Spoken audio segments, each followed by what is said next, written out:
मुफ्ती Tariq Masood special.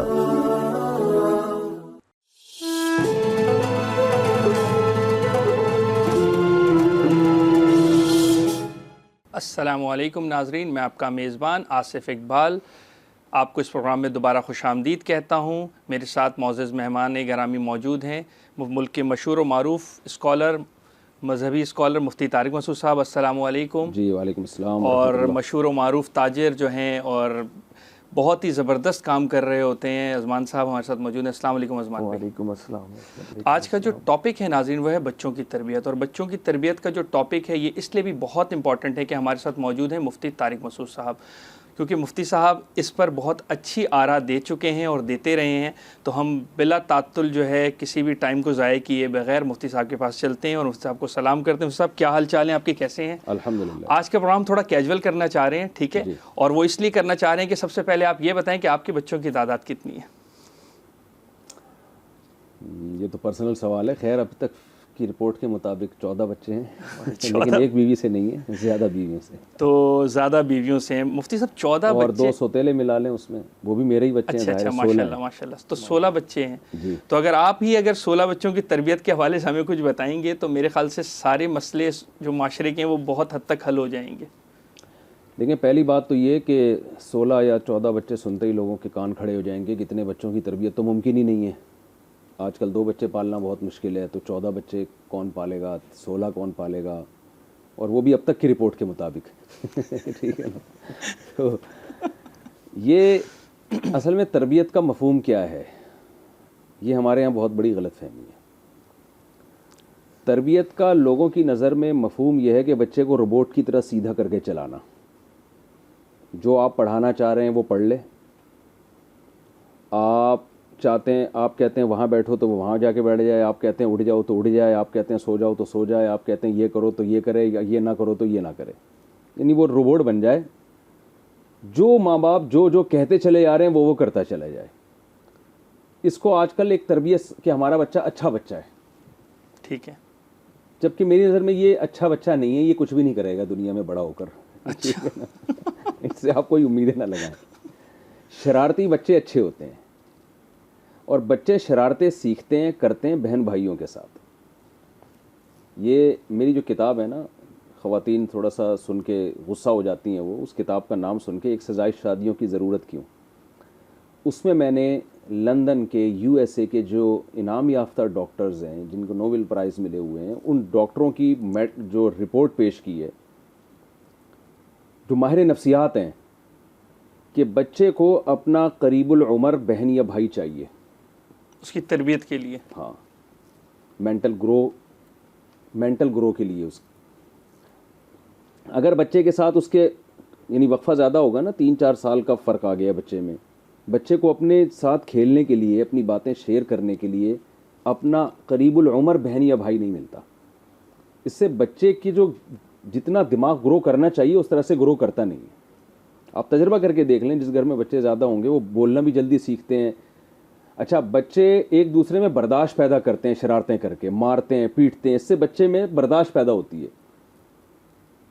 तो 1 या 2 बच्चे जब आपके होते हैं ना, वो छुई हुई की तरह पलते हैं, बिल्कुल ऐसे लाड प्यार देना पड़ता है आपको उनको। वो फिर बाहर लड़कों में खेलते हैं, दूसरे बच्चों में ख़राब कर देते हैं वो उनको। तो ये पहली बात तो ये दिमाग से निकाल दें कि आपके ज़्यादा बच्चे होंगे तो तरबियत मुश्किल होगी। तरबियत आसान होती है, वो एक दूसरे को खुद ही सिखा रहे होते हैं बहुत सारी चीज़ें।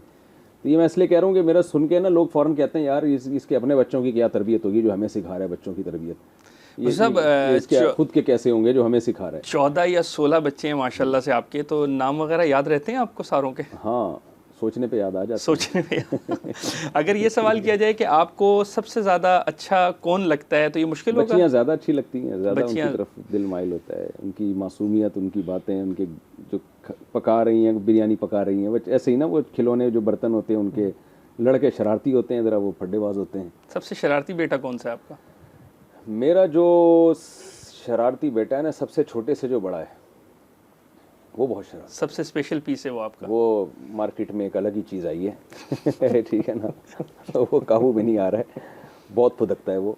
तो इसका मतलब यही ना, जो शरारती होता है वो चहीता भी बहुत ज़्यादा होता है। बस ज़ाहिर है उसकी बातें भी फिर अच्छी लगती हैं, तो कुछ ना कुछ अजीब अजीब बातें करता रहता है वो। अभी सोशल मीडिया में मैं देख रहा था, कोई एक बच्ची का नाम आपने कुछ छिटाकी छिटाकी हमने अपने बच्चों का किसी का भी पूरा नाम नहीं लिया।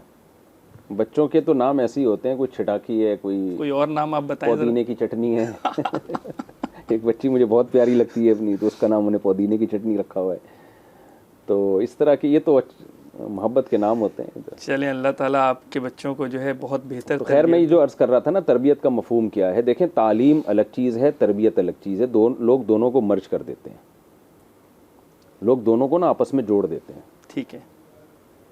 हमने देखा है कि ऐसे हमारे रिश्तेदारों में, हम छोटे बच्चे थे, बहुत से बच्चे गवर्नमेंट स्कूलों में पढ़े जहाँ उनको सही एजुकेशन नहीं मिली, लेकिन वो तालीम में भी बिलाखिर आगे निकल गए और हर फील्ड में आगे निकल गए। वो वजह क्या था कि उनके वालिदैन ने ना उनके तरबियत को ज़्यादा फोकस किया।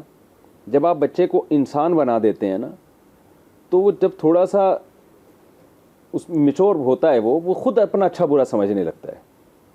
वो एजुकेशन की तरफ आएगा तो बचपन में जो एजुकेशन की कमी हुई है वो पूरी कर लेगा। हमारे यहाँ माँ बाप सारे बच्चों को डंडे के जोर पे पढ़ाना चाहते हैं। बच्चा जो है ना, वो बेचारा ठिठर के रह जाता है। वो, मैं लोगों की जब रूटीन देखता हूँ ना, घरों में बच्चों को कैसे पाल रहे हैं, सुबह स्कूल जा रहे हैं, शाम को ट्यूशन पढ़ रहा है, बीच में मदरसा या हिफ्स के लिए जा रहे है, हिफ्स के लिए जा रहा है, और शाम में रात में आते हैं, सो जाते खेलने के लिए मिल रहा है उसको। तो वो तो नहीं, मेंटल उसका ग्रो नहीं कर पाएगा, वो दिमागी लिहाज से बहुत कमज़ोर हो जाएगा। वो फिर अभी आप खुश हो रहे हैं कि इसने इतनी पोएम्स याद कर ली हैं, इसको इतना कुछ आ गया है, ये आगे चल के तरक्की नहीं कर पाएगा। ये अभी कुछ भी ना आए, अभी उसको आप जिस्मानी तौर पे बड़ा करें। आप उसको हर चीज़ की तलाफ़ी फ्यूचर में हो जाएगी जब ज़रा मिच्योर होगा ना। जितना दिमाग अभी उसको पढ़ाई में लगाना पड़ रहा है, अभी बहुत ज़्यादा मेहनत करनी पड़ेगी, लेकिन जब ज़रा मिच्योर होगा तो कम मेहनत में वो नताइज निकाल लेगा। मैं लोगों को मिसाल देता हूँ, मैंने 6 महीने में कुरान हिफ्ज़ किया है। मैंने बचपन में हिफ्ज़ नहीं किया। मैं ये नहीं कह रहा बच्चों को कुरान हिफ्ज़ ना करवाएं आप, बहुत ज़्यादा छोटे बच्चों पे हिफ्ज़ कुरान का दबाव भी ना डालें आप। जब आदमी बड़ा होता है, आप बड़े होकर कुरान हिफ्ज़ करेंगे, जल्दी कर लेंगे अगर आप अपने शौक़ से करेंगे। तो कोई भी टेंशन बच्चों की बहुत ज़्यादा ना ली जाए, उन पे पढ़ाई का बोझ ज़्यादा ना डाला जाए, स्कूलों की ज़्यादा टेंशन ना ली जाए। बच्चों की आप तरबियत की फ़िक्र, तरबियत को ज़्यादा फोकस करें। जब उनकी तरबियत हो जाएगी, वो तालीम की तरफ खुद आएंगे वो। अच्छा मुझे यहाँ एक सवाल बनता है कि इस्लाम ने बच्चों की तरबियत के क्या असूल बताए हैं? अगर एक इस्लाम के मेयार को हम देखें तो हम बच्चों की तरबियत किस तरह से कर सकते हैं इस्लाम के मेयार को सामने रखते हुए? बेहतरीन बात आपने, इसका बहुत वाज़ेह जवाब सूरह लुक़मान पढ़ लें आप।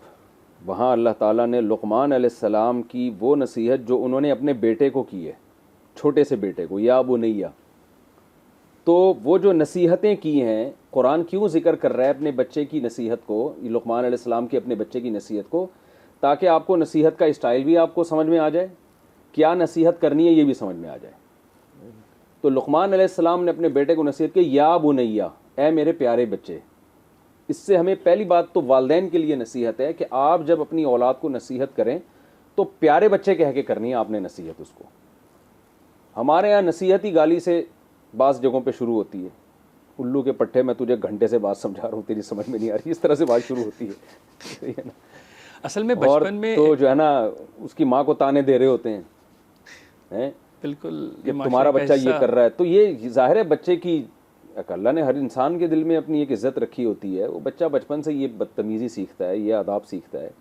तो पहली बात, पैगम्बरों की सीरत में हमारे नबी सल्लल्लाहु अलैहि वसल्लम को देखा जाए, कैसे हसन हुसैन रज़ी अल्लाह अन्हुमा के साथ आपने मोहब्बत का मामला किया। सजदे में गए हैं तो आपके नवासे आपके पुश्त मुबारक पे सवार हो गए, तो कुछ भी नहीं है कि उठा के फेंका हो और गुस्सा किया हो। हमारे यहाँ देखें ना मस्जिदों में क्या बच्चों के साथ सलूक हो रहा होता है। तो बास मसाजिद में तो लिखा हुआ है कि बच्चों का दाखिला ममनून है और पिछली सफ़ों में कर देते हैं। तो वो किस, हम अगर देखिए पिछली सफ़ में तो ठीक है, बच्चों को करने में कोई हरज नहीं है। हदीस में आता है कि इमाम के पीछे समझदार लोग खड़े हों, लेकिन पीछे सफ़ों में उनके लिए कोई किसी सीनियर, कोई किसी बंदे को खड़ा किया जाए जो ज़रा उनकी निगरानी करे। मार धाड़ वाला जो हिसाब है ना, बात बात पे और एब्यूज़िव लैंग्वेज इस्तेमाल करना बच्चों के लिए, इससे बच्चे बिगड़ जाते हैं। मैं एक मिसाल दे रहा हूँ, आप बच्चे को नसीहत कर रहे हैं कि गुस्सा न किया करो, लेकिन इस नसीहत में आप खुद जज्बाती हो गए। बच्चा सुन जो आपसे रहा है, वो सुन ये रहा है कि गुस्सा ना किया करो, लेकिन जो आपका एटीट्यूड देख रहा है वो गुस्से वाला देख रहा है, तो बच्चा गुस्सा सीखेगा आपसे। बच्चा जो है ना घर में वालिदैन को देख रहा होता है। अगर आप खुश मिजाज हैं तो आपको बच्चे को खुश मिजाजी बताने की, सिखाने की ज़रूरत नहीं है। बच्चा आपको कॉपी करेगा, वो देखेगा यार मेरे वालिद साहब कैसे मुस्कुरा के बात करते हैं, मेरी वालदा हमेशा कैसे मुझसे अच्छे तरीके से बात करते हैं, आइए बैठिए खाइए, इस तरह से बात करते हैं। और अगर आप बात करेंगे बच्चे से बदतमीज़ी के साथ, दफ़ा हो जाए यहाँ से, सही है ना, बात बात पे थप्पड़ लगा रहे हैं, आप सुबह शाम अखलाक की तकरीरें उसके सामने करें, उस पर कोई असर पड़ने वाला नहीं है। यानी कि आपका कहने का मतलब ये है कि हम अपने एटीट्यूड से बच्चे को जो है जी, लुकमान अलैहिस्सलाम ने कैसे समझा, या बुनैया मेरे प्यारे बच्चे। मुफ्ती साहब, आप सूरह लुकमान की कुछ नसीहतें बता रहे थे, तो उसको वहीं से कंटिन्यू हम करते हैं। देखिए वो नसीहतें तो ज़ाहिर है पूरा रुकू है कुरान का, अगर मैं पूरी तमाम नसीहतें पेश करूँगा वो तो पूरा प्रोग्राम हमारा उसी में गुजर जाएगा। उसके जो की है, जो रूह है, वो क्या है? ला तुशरिक बिल्लाह। सबसे पहले बच्चे को अल्लाह का तारुफ। आप बच्चे को अच्छा बनाना चाहते हैं ना, कानून के खौफ से नहीं बना सकते आप। कानून हर जगह आपकी मदद नहीं करता। अगर कानून का काफ़ी होता तो मुल्क में इतने क्राइम ना होते, पूरी दुनिया में क्राइम होते हैं। बच्चे को सबसे पहले सिखाया जा रहा है कि एक खुदा पर ईमान रखना है तुमने, और इन्नहा इन तकु मिस्काल हब्बतिन मिन खरदलिन फतकुन फी सखरतिन औ फी समाई औ फिल अर्दी अति बिहल्ला। बेटा तुम छुप के कोई भी बुराई करोगे, पहाड़ की टोह में बैठ के कोई बुराई करोगे या अच्छाई करोगे, अल्लाह क़यामत के दिन ले आएगा। हमसे तुम अपने आप को छुपा सकते हो, खुदा से अपने आप को तुम नहीं छुपा सकते। आपने बच्चे को अल्लाह सिखा दिया, अगर खुदा का खौफ और खुदा की मोहब्बत उसके दिल में डाल दी, वो अल्लाह के खौफ से, बुराई से बचेगा, वो अल्लाह की मोहब्बत में नेकी करेगा। ये बहुत बेसिक चीज़ें हैं जो बच्चे को बचपन से सिखाने की। अगर आपने उसको अल्लाह नहीं सिखाया तो वो आपके हुकूक भी अदा नहीं करेगा। और फिर आखिर में लुकमान अलैहिस्सलाम ने क्या सिखाया कि वअमुर बिल मारूफ वन्हा अनिल मुनकर। बेटा हमेशा अच्छाई को प्रोमोट करना है, बुराई को मुआशरे से ख़त्म करने की कोशिश करनी है, और इस पे जो लोगों की तरफ से रिएक्शन आएगा उस पर सब्र करना है। तो बच्चे को सब्र सिखाया जा रहा है बचपन से ही। इस सब्र में बहुत सारा, इसका मफहूम बहुत वसी है। दो बच्चे खा रहे हैं, बच्चे आपस में खाने में बहुत लड़ते हैं, मैंने ये खाना है, वो कहेगा मैंने ये खाना है। तो उनको बचपन से तरजीह देना सिखाई जाए कि अपना हिस्सा दूसरों को देना सीखो। हमें याद है, हमने अपने बड़ों से सुना है कि बचपन में बच्चों से सदका करवाया जाए, भाइयों को कहा जाए बहनों पे खर्च करो, उनको पैसे दिए जाएं कि आप ये अपनी बहन को दे दो, ये ट्रेनिंग दी जाए। और इसमें भी अपने अमल से, जैसे आप जब अपनी बहन पे खर्च करते हैं, अपने भाई पे खर्च करते हैं अपने बच्चों के सामने, आपका बच्चा सीखेगा कि यार मेरे वालिद साहब अपनी बहनों का कितना ख्याल कर रहे हैं। बिल्कुल ऐसा ही है। तो बच्चे में तरजीह, ये सब्र यही तो है ना, वो अपनी ज़ात पे दूसरों को तरजीह देना सीखेगा। तो मैं समझता हूँ बच्चों की तरबियत कोई मुश्किल काम नहीं है, थोड़ी सी ट्रिक वाला काम है ये। हमारे यहाँ नसीहतों को फोकस किया जाता है। मेरे पास लोग आते हैं ना, कहते हैं यार मेरा अब्बा 24 घंटे नसीहतें करते रहते हैं बैठ के ये करो, ये नहीं करो, ये करो। इससे काम नहीं बनता, इरिटेट हो जाएगा बंदा, इससे काम नहीं बनता, माहौल देना पड़ता है उनको।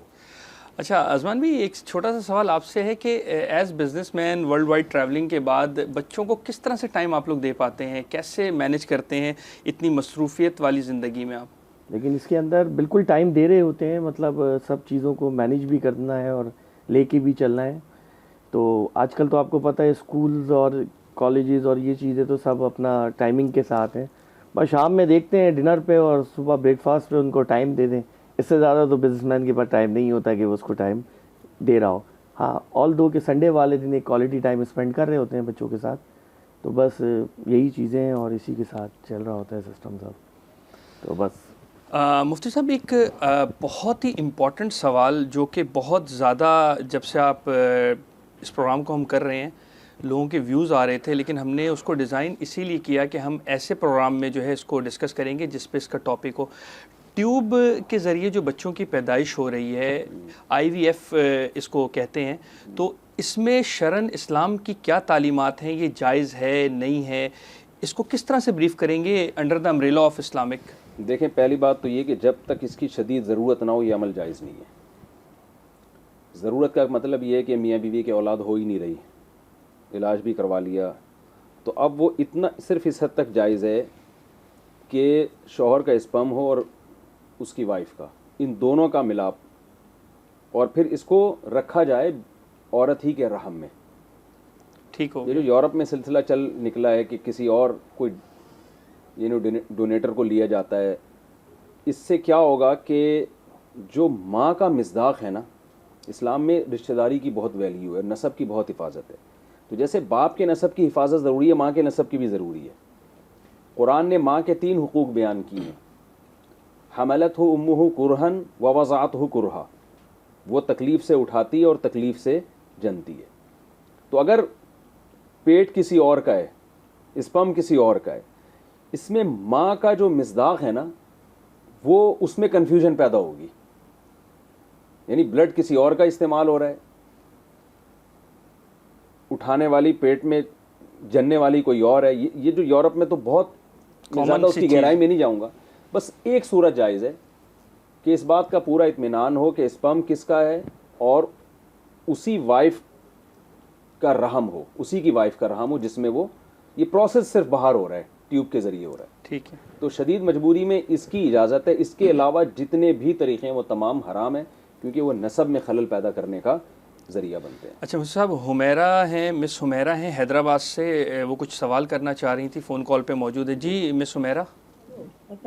वालेकुम अस्सलाम। जी पूछें, क्या सवाल है आपका मुफ्ती साहब से? जी बस यही सवाल था कि मतलब टीनेजर्स बच्चों के लिए मैं पूछना चाह रही थी कि कोई वज़ाइफ कुछ ऐसा बता दें कि तरबियत का हिस्से में और आसानी हो जाए वालिदैन को घर में, जो घरेलू और ख़वातीन होती हैं उनके लिए। मुफ्ती साहब, कोई वज़ाइफ बच्चों की तरबियत के लिए कि बच्चे जो हैं बिल्कुल सीधे हो जाएं, ये कहने का मकसद है? देखें, वज़ाइफ में जो लोग पढ़ते हैं ना, वो अमली ज़िंदगी से गाफिल होते हैं, ये मेरा तजुर्बा है। ठीक है। जो करने का काम है वो करें। ठीक है, वजीफ़ा भी पढ़ सकते हैं, रब्बना हब लना मिन अज़वाजिना व ज़ुर्रियातिना क़ुर्रत आयुन वजअलना लिलमुत्तक़ीना इमामा। ये दुआ है कुरान में सूरह फ़ुरक़ान के आखिरी रुकू में, देख लीजिएगा, वहाँ से याद कर लें, सुबह शाम जितनी अल्लाह तौफ़ीक दे, हर नमाज के बाद कम से कम 5 दफ़ा पढ़ लें इसको। लेकिन वज़ाइफ से ज़्यादा जो है ना, उसको फोकस करना चाहिए कि हम गलती कहाँ कर रहे हैं। तो गलती कर रहे होते हैं, अक्सर मियाँ बीवी के झगड़े आते हैं ना सामने, तो बजाय इसके कि एक दूसरे की, हर आदमी अपने गिरबान में झांक के देखे कि मैं कहाँ गलती कर रहा हूँ जिसकी वजह से ये झगड़े हो रहे हैं, उसके बजाय वो इसमें लग जाते हैं कि कोई वजीफ़ा हमको बता दें और हम वो पढ़ें और हम ठीक हो जाएं। भाई जब तक आप अपना फॉल्ट दूर नहीं करोगे, आप ठीक कैसे होगे? तो उस असबाब पे गौर करना चाहिए। टीन एजेस लड़के और लड़कियाँ ये ख़राब होती हैं, ये उम्र जज्बात की होती है, बहुत ज़्यादा इसमें जज्बात होते हैं। तो उन बच्चों के कुछ जज्बात जायज़ होते हैं, कुछ नाजायज़ होते हैं। उस जायज़ नाजायज़ में फ़र्क करना पड़ता है। आप अगर उनकी जायज़ ख्वाहिशात भी कुचल देंगे तो वो नाजायज़ की तरफ जाएंगे। फिर वो जायज़ पे पाबंदी ना लगाई जाए और नाजायज़ के बारे में पहले से निगरानी की जाए। आप टीनेजर्स बच्चे बच्चियों को मोबाइल लेके दे देते हैं और फिर आप ये उनसे उम्मीदें लगा के बैठते हैं कि मोबाइल का गलत इस्तेमाल नहीं करेंगे। तो ये तो ऐसे ही है जैसे आपने एक डिप्रेशन में नौजवान गया हुआ था, उसको चर्च पकड़ा दिया आपने, वो पहले से डिप्रेशन में भी है और आपने उसको चर्च भी पकड़ा दी, और अब आप मुझसे वजीफ़ा पूछ रहे हैं कि कोई ऐसा वजीफ़ा बताएं कि चर्च न पिए। ये तो यार आपने तो ख़राब कर दिया उनको। तो टीन एजेस लड़के हों या लड़कियां हों, इनमें जज्बात, इश्क की उम्र है ये, इश्क मुआशके की। तो इस उम्र में आपने मोबाइल उनको पकड़ा दिया, फिर आप उसकी निगरानी भी नहीं कर रहे। वो बंद कमरे में कंप्यूटर खोल के बैठे हुए, फेसबुक पे आईडीज़ बनाई हुई हैं उन्होंने, जिससे चाहे दोस्तियां लगाते हैं फिरें वो। तो बच्चा जब बदतमीज़ बन रहा होता है ना, उसके पीछे अक्सर देखें बेहयाई इंसान को बदतमीज़ बनाती है। उसे पता है मेरे माँ बाप रोक टोक करेंगे और वो आज़ादी चाह रहा होता है। तो उसको आप ऐसी चीज़ का आदी ना बनाएं कि वो आपकी बगावत पर आए। फिर कंट्रोल करें उसको, उसकी जायज़ ख्वाहिशात घर के अंदर ही पूरी करें। आप खेल के मौके दें, जैसे आप बता रहे थे ना बच्चों को टाइम देने के बारे में, भाई बिज़नेस है, हमारे पास इतना ही टाइम होता है। तो अज़मान भाई, टाइम देना पड़ेगा आपको बच्चों को। आप खुद बच्चों को घुमाने ले जाएं, और जब आप पार्क में घुमाने के लिए ले जाएं तो भी सर पे ना खड़े रहें उनके ठीक है ना। बच्चे बाप के सामने या माँ के सामने बहुत ज़्यादा एंजॉय नहीं कर सकते। वो पता है यार थोड़ा सा हम दाएं बाएं गए तो डांट पड़ेगी, तो उनको बस थोड़ी निगरानी रखी, भाई खेलो। तो हम तो देखते हैं ना बचपन में क्या कुछ हम खेलते थे, कितना एंजॉय करते थे हम लाइफ को। अल्लाह का शुक्र है हमारे वालिदैन में हमने हम पर बेजा सख्तियाँ नहीं की। मुफ्ती साहब, ये मुझे बताएं कि बच्चे, आपने जहाँ कहा कि बच्चों पे ज़्यादा सख्ती ना करें और बच्चों को बड़े प्यार और उनको उनके हिसाब से जो है वो डील किया जाए, तो कुछ बच्चे ऐसे होते हैं जो बिल्कुल पढ़ना ही नहीं चाहते, कुछ बच्चे सारा वक्त खेल पे ही मरकूज रखते हैं, तो ऐसे बच्चों के साथ वालिदैन फिर क्या करें? उनको देखें, ऐसे तरबियत भी बच्चों तो के करनी बारे में यकीन रखें, वो आसमान जैसे ताजिर बनेंगे आसमान भाई जैसे। है। अच्छा, देखें, मैं ये नहीं कह रहा कि बिल्कुल सख्ती न की जाए बच्चों पे। दो चीज़ों पे सख्ती बच्चों पे करनी चाहिए। एक, उनको बदतमीज़ी बड़ों के साथ ना करने दें। जैसे बच्चा बाप से बदतमीज़ी करता है, माँ उसको डांटे। आप खुद डांटेंगे ना तो बच्चा कहेगा ये तो अपने आदाब मुझे खुद ही सिखा रहे हैं, अपने हुकूक। जब बाप से बदतमीज़ी कर रहा है तो माँ डांटे बच्चे को, सख्ती करे कि बेटा ये आपके वालिद हैं, इनसे आपको बदतमीज़ी की इजाज़त, मैं कर लेती हूँ एक अलग बात है, लेकिन आपको इजाज़त नहीं है ठीक है। अगर बच्चा वहाँ ये कहे कि और बच्चा अगर माँ से बदतमीज़ी कर रहा है तो बाप की जिम्मेदारी है वो कहे कि ये तुम्हारी माँ है, मैं तुम्हें ऊंची आवाज़ से इससे बात नहीं करनी। बहुत छोटे बच्चे पे नहीं, यानी वो तो सारे कर ही रहे होते हैं, थोड़ा समझदार हो जाए। 7 साल की उम्र समझदारी की है, 7 साल से ऊपर बच्चे को आप बदतमीज़ी ना करने दें। दूसरी चीज़ जो हदीस में है कि आप उसको नमाज सिखाएं। 7 साल के बच्चे को मोहब्बत से कहें, उस सख्ती नहीं है। 10 साल का हो जाए तो नमाज में सख्ती। देखें, अल्लाह नहीं सिखाया ना आपने, तो फिर बच्चे में आप ज़्यादा उम्मीदें ना लगाएं कि ये अच्छा बच्चा बनेगा। बहुत से लोग अपने बच्चों को अच्छा कह रहे होते हैं, लेकिन वो कंप्रोमाइज़ किया हुआ होते हैं उन्होंने, वो अच्छे होते नहीं हैं, ठीक है ना। वो सब्र करके वालिदैन बैठे होते हैं, चलो जैसा भी है चलाओ गाड़ी। तो अच्छा बनाना चाहते हैं तो आपको उसको अल्लाह सिखाना पड़ेगा, तो उसके लिए नमाज है सबसे पहले। तो बाकी चीज़ों पे मैं कहता हूँ बिल्कुल सख्ती ना करें। वो नहीं पढ़ रहा, कोई मसला नहीं है, मुझे साहब यहाँ पर एक कॉल है, बहुत अजीम इंसान बनेगा वो इंशाल्लाह। इंशाल्लाह। हमारी एक बहन है ज़ैनब, वो कुछ सवाल करना चाह रही थी। जी पूछें, क्या कहना चाह रही मुफ्ती साहब से? जी अस्सलाम वालेकुम। वालेकुम अस्सलाम। जी मुझे आपसे ये कहना है कि मेरा नाम ज़ैनब रईस है और मैं गुलशन इकबाल से बात कर रही हूँ। मुझे आपसे ये कहना था कि बच्चे जो ख़ासकर टीन एजेस जो बच्चे हैं जिनको ना प्राइवेट कॉलेज में यानी दाखिल किया जाता है, और एक जो हैं कुछ बच्चे हैं जो गवर्नमेंट में जाते हैं।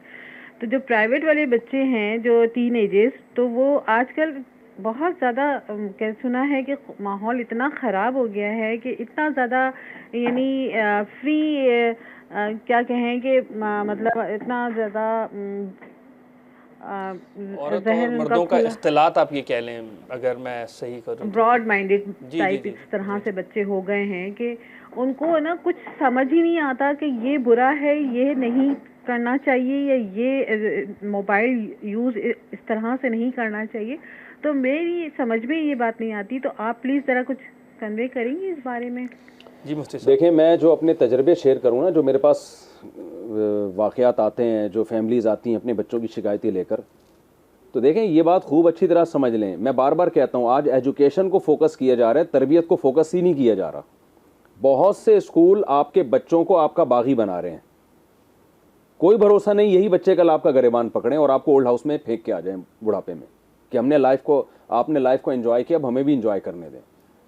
तो आप अगर ये चाहते हैं ना कि आपका बच्चा बुढ़ापे में आपके कदमों में जन्नत तलाश करे और आपकी पेशानी पे हज उम्रे का सवाब हासिल करने की कोशिश करे, तो आपको अपने बच्चे को ऐसे स्कूल में एडमिशन करवाना है जो मजहबी सोच रखते हों,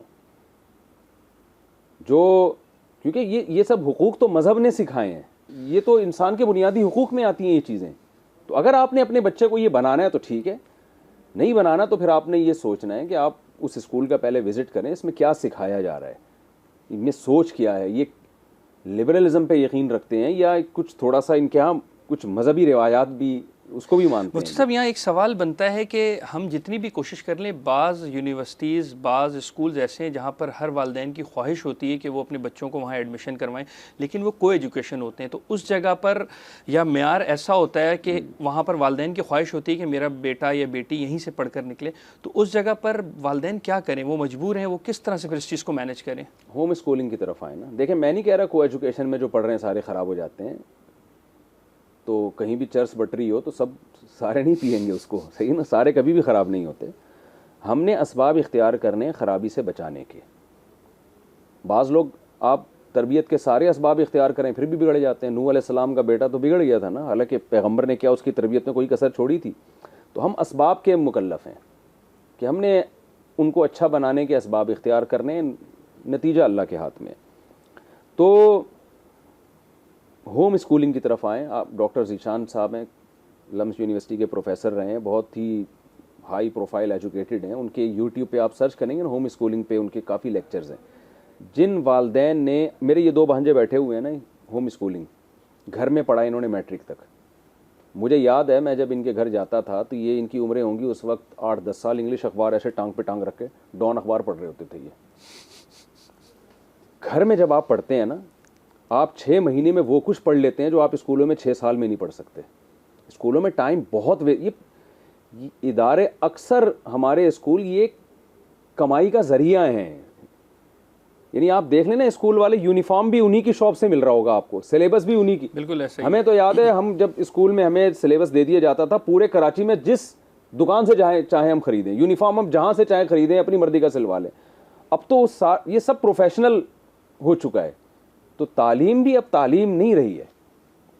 तो आप होम स्कूलिंग की तरफ मैं समझता हूँ आना चाहिए, ताकि आप अपने बच्चे को जो बनाना चाहते हैं वो बनाएं। आप स्कूल में आपका बच्चा आपकी मर्जी का नहीं बनेगा, स्कूल की मर्जी का बनेगा वो। तो इसलिए होम स्कूलिंग को फ़रोग़, और ये यूएसए में भी होम स्कूलिंग की तरफ लोग आ रहे हैं। ऐसा नहीं है कि सिर्फ यहाँ पर, वहाँ पर पहले आए हैं, यहाँ बाद में आ रहे हैं। तो उसमें आपका बच्चा ज़्यादा तरक्की करेगा, और यूट्यूब पे आप सर्च कर सकते हैं। लेकिन फिर भी अगर आप नहीं हैं तो आप स्कूल पढ़ाएं, लेकिन उसमें बहरहाल आपको ये देखना पड़ेगा सब यहाँ कि ऐसा पर स्कूल हो जो थोड़ा सा मजहबी सोच रखता हो, एजुकेशन के साथ साथ मजहबी रिवायात, और हमारी जो रिवायात सदियों से चली आ रही हैं उसका भी कुछ पास रखने वाला। यहाँ पर मुझे ये बताएं, कितने साल की उम्र में हम बच्चों को स्कूलिंग स्टार्ट करवा दें? घर की तरबियत तो अपनी जगह, या होम स्कूलिंग स्टार्ट करवा दें, एज क्या होती है? एज शरीयत भी क्या इस्लाम इसको कहता है? एजुकेशन जो है ना, उसका जो वे ऑफ टीचिंग है ना आपका, वो बिल्कुल नेचुरल होना चाहिए। मुझे याद है मेरे वालिद साहब हम जब होश संभाला, हमने, मेरी उम्र 6 साल होगी, तो मेरे वालिद साहब ने मुझे कायदा पढ़ाना शुरू किया। तो हमें तबीयत पे बोझ ही नहीं होता था, मुझे ऐसे ही बिठा लेते थे, बोले ये क्या लिखा है, मैं कहता अलिफ, फिर कहते थे ये क्या है। अब मुझे मुझे याद है अपना ज़माना वो। तो वालिद साहब ऐसे ना होठों को हिलाते थे ऐसे करके इशारा दे रहे होते थे, तो हंसी मजाक चल रहा होता था। तो मैं समझ जाता था बा, अरबी में बा होता है, उर्दू में बे होता है। तो चलते फिरते ऐसे इसी स्टाइल में बच्चे को आप पढ़ाएं। ये जो किताबों का बोझ और ट्यूशन, और बच्चा इतने बजे से इतने 7 साल की उम्र तक, मैं कहता हूँ बच्चे को आप जिस्मानी लिहाज से बड़ा होने दें, वो एक बड़ा तो हो जाए ना फिर उस पर आप किताबों का बोझ ला दें। तो 7 साल से पहले तो खेलने दें, भागने दें। अल्लाह ताला ने बच्चे में ऐसी क्रिएटिव सोच रखी है ना, बच्चा साइंटिस्ट होता है, वो हर चीज़ में तहकीक कर रहा होता है कि ये क्या है, उसको हर क्यों का जवाब चाहिए। आप बच्चों के सवालात देख लेना। बिल्कुल ऐसा ही। मेरा छोटा बच्चा अभी, वही जो मैंने बताया ना, बड़ा शरारती है। 1 हफ्ते की बात है, मुझसे कहने लगा कि अब्बू ये हम मिट्टी से बने हैं। मैंने कहा हाँ। तो वो बड़ी बहन की तरफ कह, आप ही भी मिट्टी से बनी है? मैंने कहा हाँ। फिर कहता है ये पजामा मिट्टी से बना है अब देखें, पजामे का और ये इन सवालात का कोई लिंक है? कोई लिंक नहीं है। लेकिन उसके दिमाग में जो जो आता जा रहा है वो बगैर किसी झिझक के, हमें इतनी हंसी आई ना, बे पजामा कहाँ से आ गया इसमें यार लेकिन बच्चे की यही जीनत है, यही कमाल है, वो सवाल पूछते हुए शर्माता नहीं है। आप किताबों का बोझ डाल के ना उसके दिमाग को आप बंद कर देते हैं, उसमें जो सीखने का वो है ना कि सलाहियत है वो आप ख़त्म कर दें। तो छोड़ दें, आप सीखने दें, तो ग्रो करने दें उसको। जितना खुश रहेगा, खेलेगा, कूदेगा, उसको जिस्म तो बड़ा हो जाए ना, दिमाग की तरफ बाद में आए। मुफ्ती साहब की अगर इजाज़त हो तो मैं इनसे एक सवाल करना चाहता हूँ। मुफ्ती साहब ये बताएं कि आजकल आप देख रहे हैं स्कूल कॉलेजेस, इसकी फ़ीसिस इतनी हाई हुई हुई हैं कि 1-1 लाख रुपए, 1.5 लाख रुपए मंथली फ़ीस हो रही है। तो मैं एक शरन उसमें इस्लामी पॉइंट ऑफ व्यू से आपसे पूछना चाह रहा हूँ, हाँ ऑल दो कि वी कैन अफोर्ड, हम अफोर्ड कर सकते हैं इसको, लेकिन आया इतनी बड़ी फ़ीसिस होना, मतलब इसकी अल्लाह पाक हमसे इसके, मतलब एक शरन उसमें आपसे एक सवाल है कि क्या इसमें कोई ऐसी मतलब गुनाह या ऐसी चीज़ तो नहीं है कि अगर हम अफोर्ड भी कर सकते हैं, और मतलब ये एक स्टैंडर्ड ऑफ द मनी इन्होंने इतनी हाई की हुई है कि 1 लाख रुपए फ़ीस मंथली हो रही है और 1.5 लाख रुपए फ़ीस, आया इसके बारे में थोड़ा सा मसला पूछना था। शशके हैं ये, देखें स्कूलों के ना कुछ शशके होते हैं। आप दाल चावल खाएं ठेले से, बिल्कुल वही होंगे, वो 25 रुपए की प्लेट होगी। वही आप किसी बड़े होटल में बैठ के खाएं, उससे लो क्वालिटी के होंगे, वो 2500 के होंगे वो। तो तालीम एक ही जैसी होती है। देखें, बच्चों को आपने सिखाना क्या है, वालिदैन को तो यही नहीं, वालिदैन कहते हैं हमने मैट्रिक कराना है, ये तो कोई बात ना हुई ना। मैट्रिक तो कहीं से भी कर लेगा, वो सर्टिफिकेट तो मिल जाएगा। आपने बच्चे को क्या करना है कि लैंग्वेज सिखानी है, इंग्लिश उर्दू, ये दो ज़रूरी है, ये दो चीज़ें ज़रूरी हैं। मैथ आना चाहिए उनको, ये बेसिक है ना। ये 3 में बच्चे की बुनियाद कमज़ोर होती है तो आगे सारी ज़िंदगी फिर वो बेचारा पढ़ ही नहीं पाता। इसके लिए मैं समझता हूँ कि होम स्कूलिंग का सिस्टम करें, 2-3 साल में ये बेसिक चीज़ें उनको सिखा दें। ये जो बड़े स्कूल हैं ना, इनके शशके हैं, ये क्या करते हैं, इंग्लिश में कुछ पोएम सिखा दी, इंग्लिश में बात करनी है तो बच्चा आके ना थोड़ी बहुत इंग्लिश बोलना शुरू कर देता है, तो माँ बाप समझते हैं माशाल्लाह हमारा बच्चा, क्योंकि वालिदैन को उतनी भी इंग्लिश नहीं आती है, वो समझते हैं कि यार हमारा बच्चा माशाल्लाह पढ़ा लिखा हो गया। मैं आपको बताऊँ कि मैं बहुत हाई फाई स्कूलों के पढ़े हुए बच्चों को जानता हूँ, निल हैं, बिल्कुल ज़ीरो हैं। बहुत सस्ते स्कूलों में पढ़े, अपनी मेहनत से पढ़े और कहाँ से कहाँ पहुँच गए वो। मैं अपने रिश्तेदारों में ऐसे लोग दिखा सकता हूँ आपको। तो एजुकेशन का इससे कतई कोई ताल्लुक नहीं है कि आप 1 लाख रुपए फीस दे रहे हैं। ये शशके हैं पब्लिक को बताने के लिए, और कि हमारा बच्चा ऐसे स्कूल में पढ़ता है। अच्छा, यहाँ ये जो स्कूल है ना, जिनकी 1-1, 2-2 लाख रुपए फीसिस हैं, इनकी जो फ़ी इतनी होती है, ये गड़बड़ क्या कर रहे होते हैं, इनका हर साल का रिज़ल्ट बहुत अच्छा होता है कि कराची में टॉप भी आज हमारे स्कूल के बच्चे ने किया है। होता ये है कि एडमिशन के लिए इनका एक मैयार होता है। कौम के जो सबसे ज़हीन तरीन बच्चे होते हैं ना, ये टेस्ट लेके उन्हीं को पास करके एडमिशन दिलवाते हैं। तो ये बच्चे की काबिलियत होती है कि उसने तो पहले से ही, आपकी सिलेक्शन ही ऐसी है, आप ज़रा इजाज़त देना, सबको एडमिशन तो देना आप, तो फिर आपका पता चलेगा आपकी मेहनत से बच्चे में क्या काबिलियत पैदा हुई। इंपॉर्टेंट बात आपने जो है ना हमें, ये हकीकत बता रहा हूं मैं आप। ये बड़े बड़े स्कूल ये कर रहे होते हैं कि जो बच्चा पहले से ही बहुत काबिल है उसकी सिलेक्शन होती है, स्कूल का उसको बनाने में कोई किरदार नहीं होता, उस बच्चे की फैमिली होती है, उसके पीछे वालिदैन की मेहनत होती है, घर में ट्यूटर होता है, ये सारे, और बच्चे की अपनी काबिलियत होती है, वो पहले से बहुत कुछ पढ़ चुका होता है। होम स्कूलिंग के ज़रिए वो बच्चा अपनी काबिलियत की बेस पर टॉप करता है और खाता, वो स्कूल कैश कराता है उसको कि हमारा बच्चा, आपने क्या किया उस बच्चे के लिए, ये बताओ ना आप। तो ये शशके हैं और माँ बाप परेशान हैं, तभी तो कहते हैं 2 बच्चे ही अच्छे, हम 1-1 लाख रुपए फीस देंगे तो तीसरे की फीस हम अदा कैसे करेंगे। आप ये दिमाग से निकाल दें, ये दिमाग से निकाल दें आप। इसमें कोई गुनाह का कोई गुनाह नहीं है भाई, कोई गुनाह है। बच्चे को तालीम देनी है आपने, स्कूल पढ़ाना, इस स्कूल में पढ़ाना, ये थोड़ी आप पर लाजिम है। ये कहाँ से ये मेरे बच्चे हैं ना, मेरे भांजे हैं, ये देखो एनडी में पढ़ रहा है, बेहतरीन माशाल्लाह माशाल्लाह माशाल्लाह। बिल्कुल, मैं मुलाकात की, मैंने बड़े हाफिज़ कुरान भी है, कुरान बहुत अच्छा पढ़ते हैं दोनों। एक आलिम बन रहा है जामिअतुर रशीद में, एक एनडी यूनिवर्सिटी में पढ़ रहा है। तो इन्होंने तो मेरा ख्याल है स्कूल का एक दिन भी नहीं देखा होगा, एनडी यूनिवर्सिटी तक पहुंच गए बगैर स्कूल के। अच्छा मुफ्ती साहब, यहाँ पर एक सवाल जो SMS के थ्रू हमारे पास आया है वो ये कि आजकल पोइम चल रही होती हैं बहुत सारी मुख्तलिफ, बेबी के हवाले से, बच्चों के हवाले से, और लोग मोबाइल में लगा कर दे देते हैं। स्कूलों में भी ये परफॉर्म कर रहे होते हैं और बच्चे उसको याद करते हैं। अच्छा, उस पोइम के साथ म्यूज़िक भी चल रहा होता है, तो क्या ऐसी पोइम जिसके साथ म्यूज़िक चल रहा हो और वो बच्चे आके घर में गुनगुनाते हैं, उस पर एक्ट करते हैं, परफॉर्म करते हैं, फिर इसी से जुड़ी हुई वो मोबाइल भी यूज़ कर रहे होते हैं, और बहुत छोटी एज में ये होता है। ऑनलाइन क्लासेस जब से कोविड के बाद से हुई हैं, जैसे थे मोबाइल पे और लैपटॉप के ऊपर बच्चों का वो एक्सेस हो गया जो इससे पहले शायद नहीं था। तो इस ज़ुमरे में ये 2 सवाल बनते हैं कि एक तो मोबाइल की आदत बहुत इनिशियल स्टेज पे बच्चों को मिल रही है, और दूसरा एक म्यूज़िक के साथ कोई पोएम अगर बच्चा याद कर रहा है तो इस्लाम और शरई हैसियत इसकी क्या बनती है?